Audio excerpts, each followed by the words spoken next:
A principios del siglo IX, los Balcanes se convirtieron en el escenario de una feroz confrontación entre Bulgaria y Bizancio.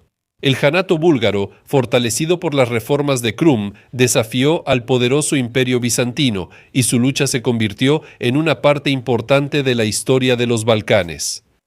Fue una época de grandes batallas y estrategias audaces, donde cada paso de ambos bandos determinaba el futuro de toda la región. Los emperadores bizantinos buscaban mantener el control sobre los Balcanes, mientras que Bulgaria defendía su lugar en la arena política.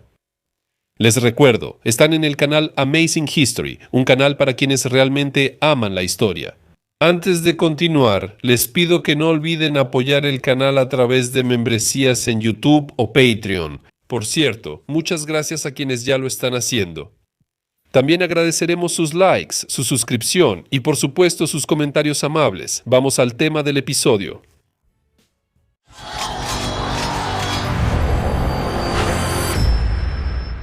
En uno de los episodios anteriores sobre la Bulgaria del Volga, les conté cómo una parte de los búlgaros, bajo la presión de los jázaros, se vio obligada a abandonar sus territorios entre el Don y el Volga y bajo el liderazgo de Asparuh, migrar hacia el Danubio.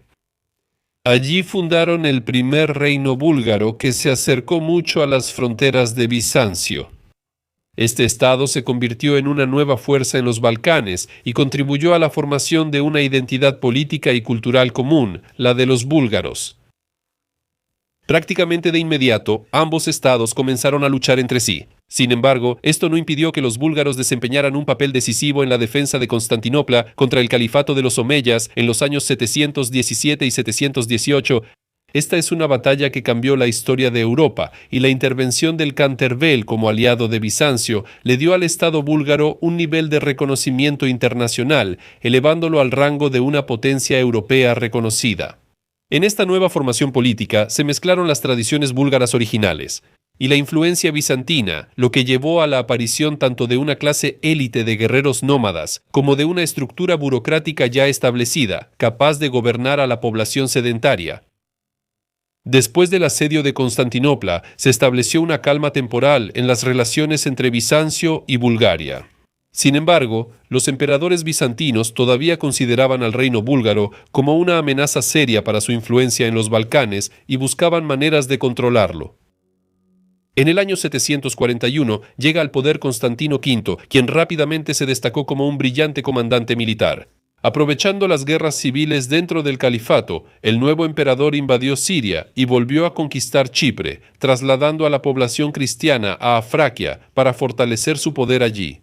En el año 757 se firmó una tregua entre Constantín V y el recién formado califato abasí, lo que permitió al emperador concentrar su atención en los Balcanes para luchar contra los khanes búlgaros.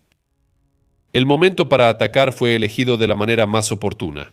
El reino búlgaro estaba siendo socavado por luchas internas que comenzaron en el año 753 después de la muerte de Sevar, el último khan de la dinastía gobernante Dula. Para evitar su fortalecimiento, Constantín V inició una serie de campañas militares en los territorios búlgaros.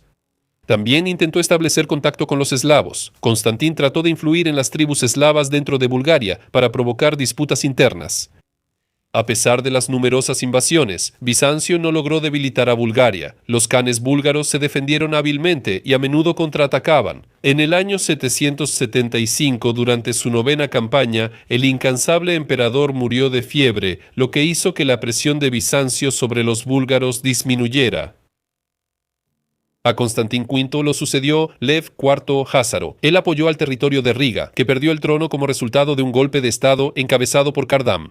En ese momento, el equilibrio de poder entre el Imperio bizantino y Bulgaria volvió a cambiar, ya que Kardam comenzó a fortalecer y aumentar su poder. Mientras tanto, Lev IV murió en el año 780, dejando el trono en manos de su hijo de 9 años, Constantín VI, y de su madre, la emperatriz Irina. Bajo estos gobernantes, los conflictos internos en el imperio llevaron a dificultades y purgas de oficiales militares competentes que se oponían a Bizancio. Al mismo tiempo, el califato abasí volvió a pasar a la ofensiva. El punto culminante de las incursiones musulmanas en el territorio del imperio fue el año 780, cuando el futuro califa Harún ar-Rashid, junto con sus tropas, lanzó una ofensiva masiva en Asia Menor que llegó hasta los suburbios de la propia Constantinopla. Irene no tenía fuerzas para continuar la guerra y aceptó firmar la paz, según la cual Bizancio se comprometía a pagar tributo al califa. Estas derrotas y el estatus de Irina como mujer gobernante llevaron a disturbios militares y a una conspiración para derrocarla. En el año 802, un grupo de conspiradores liderados por Niquifor, quien era algo así como ministro de finanzas, derrocó a Irina y la envió al exilio. Después de subir al trono, el emperador Niquifor I, Genik, inició una campaña para fortalecer el control bizantino sobre las tribus eslavas en la Tracia occidental, Macedonia y Grecia. La sumisión de estos grupos fortaleció la posición de Bizancio tanto en el ámbito militar como en el financiero. Al mismo tiempo, también estaban ocurriendo cambios significativos en Bulgaria. En el año 803, Krum se convirtió en el nuevo Khan, un líder talentoso y ambicioso. De inmediato comenzó a expandir las fronteras de Bulgaria y dirigió sus esfuerzos a conquistar el debilitado Kanato ávaro. En esta campaña, Bulgaria actuó de manera independiente de Carlomagno, quien al mismo tiempo atacaba a los ávaros desde el oeste. El Kanato ávaro cayó rápidamente. Como resultado de esta campaña, Bulgaria expandió sus territorios hacia el noroeste, duplicando su tamaño y convirtiéndose en una fuerza importante en la región. En el año 807, Niquifor decidió lanzar un ataque preventivo contra Bulgaria para debilitar su creciente poder. Sin embargo, esta campaña se desmoronó rápidamente debido a los levantamientos de los temas de Anatolia, que estaban descontentos con la decisión del emperador de ignorar las incursiones abasíes en los territorios orientales de Bizancio. Mientras Nicéforo lidiaba con problemas internos, Krum decidió contraatacar. Al recibir información de que un ejército bizantino de 12.000 hombres se había reunido en el valle del río Struma para recibir su paga, los búlgaros atacaron repentinamente, destruyeron al destacamento bizantino y capturaron alrededor de 500 kilogramos de oro.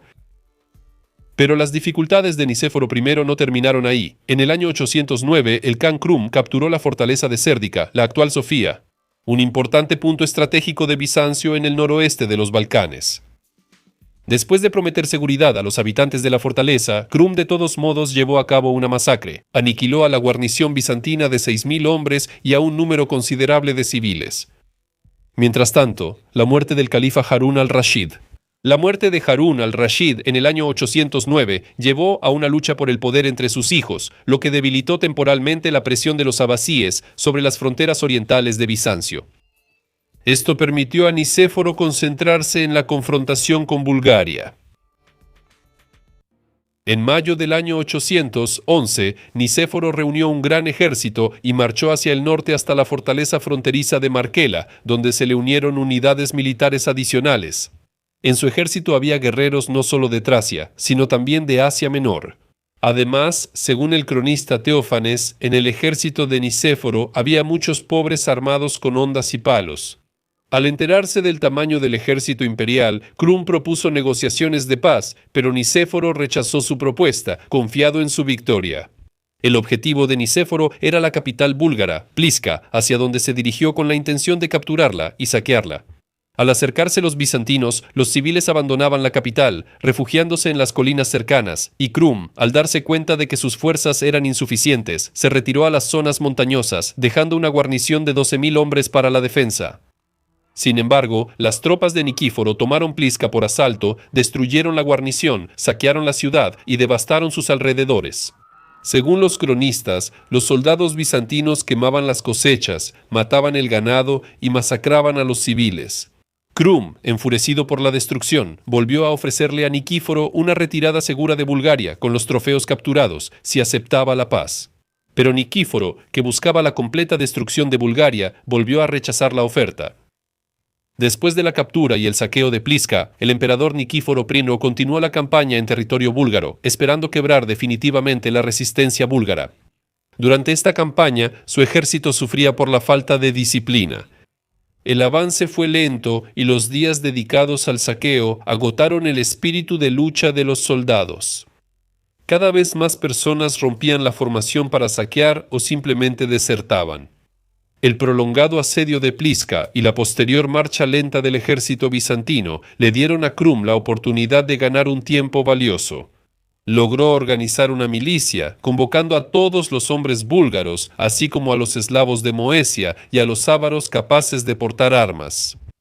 Pero incluso con ese refuerzo, Krum entendía que su ejército aún no podría derrotar a los bizantinos en una batalla abierta.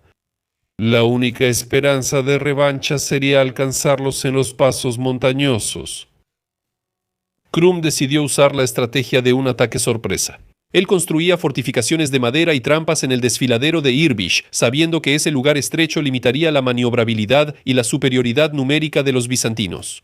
Mientras tanto, Nicéforo, satisfecho con las victorias, continuaba avanzando hacia el norte y saqueando las tierras búlgaras.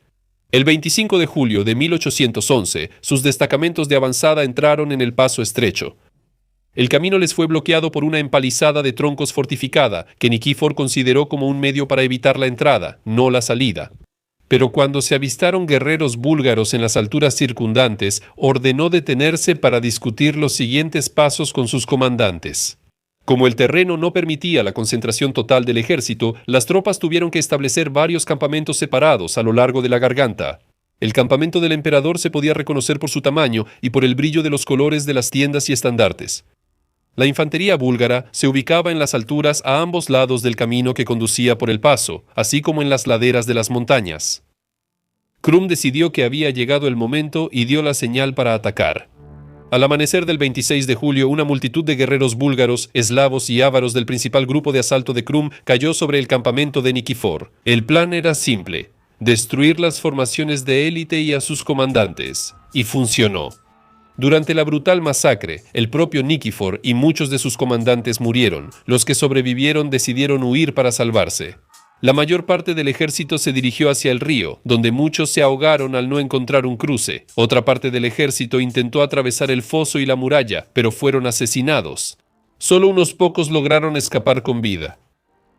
También fue encontrado el cuerpo de Nikífor. Krum ordenó que su cráneo fuera convertido en una copa adornada con plata, de la cual bebía en los banquetes. Esta victoria marcó un punto de inflexión en las relaciones búlgaro-bizantinas, asegurando la independencia de Bulgaria y consolidando a Krum como uno de los gobernantes búlgaros más exitosos.